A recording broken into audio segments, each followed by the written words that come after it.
Stéphane Ricard est un double champion du monde des raquettes des neiges. L'eau alpin s'entraîne pour les championnats du monde en Espagne. Il espère cette fois-ci tripler son titre. J'ai commencé à faire de la raquette pour casser la routine de la course à pied. Et ici, avec la neige, la glace, c'était pas forcément simple le soir d'aller courir. Et je me suis dit que la raquette, c'était le sport qui ressemblait le plus à la course à pied, dans la gestuelle. Et donc, j'ai basculé vers ça. Et puis petit à petit, j'ai fait des compétitions. Ça s'est bien passé. Puis j'ai trouvé vraiment un intérêt parce qu'on pouvait être à la fois en nature et à la fois courir. Et à la fois se reconnecter avec soi-même au milieu voilà, de cet environnement. Et donc naturellement, voilà, je suis parti dans cette optique-là.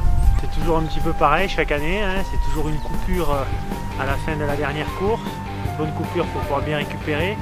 Et ensuite derrière repartir sur une période foncière et après une période de vitesse. Au début je fais pas mal de courses à pied, de musculation. Puis dès que la neige se met à tomber, ben derrière je commence à enfiler les raquettes.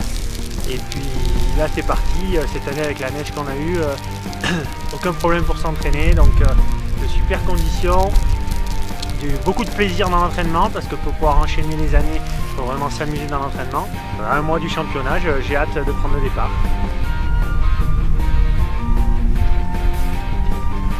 C'est vrai que l'année dernière, il manquait énormément de neige, donc du coup j'avais compensé avec de la musculation et beaucoup de course à pied. Après, ce qui peut un petit peu changer, c'est les conditions climatiques. Par exemple, au Canada, une année, je me rappelle, il faisait moins 23 au départ. Et ça, c'est des températures que l'on n'a pas forcément dans les Hautes-Alpes. Est-ce que tu penses qu'un jour, il y aura le sport en raquette dans les Jeux Olympiques? Alors, elle a été en démonstration aux Jeux Olympiques de Vancouver en 2010. Depuis, ça traîne. En fait, pour qu'elle rentre dans le processus olympique, il faut pouvoir enlever une discipline déjà présente aux Jeux Olympiques et c'est pas forcément facile. Donc je pense que dans les années à venir, la raquette fera son apparition. Moi je serai certainement plus dans le milieu parce que j'ai déjà 34 ans. En tout cas j'aurais été l'ambassadeur et ça c'est important. Mais ça serait vraiment une belle discipline pour les Jeux Olympiques. Dans ta vie d'enseignant, est-ce que ce sport de raquette t'influence dans ta manière d'enseigner et que tu veux transmettre un message à tes élèves? Je suis passionné de sport, de raquettes et d'autres. Et c'est vrai que par l'enseignement de l'EPS à l'école, on peut transmettre de nombreuses valeurs. Et moi j'essaie par cet intermédiaire-là de transmettre ça aux élèves, que ce soit par du cross, par du ski, par du tennis.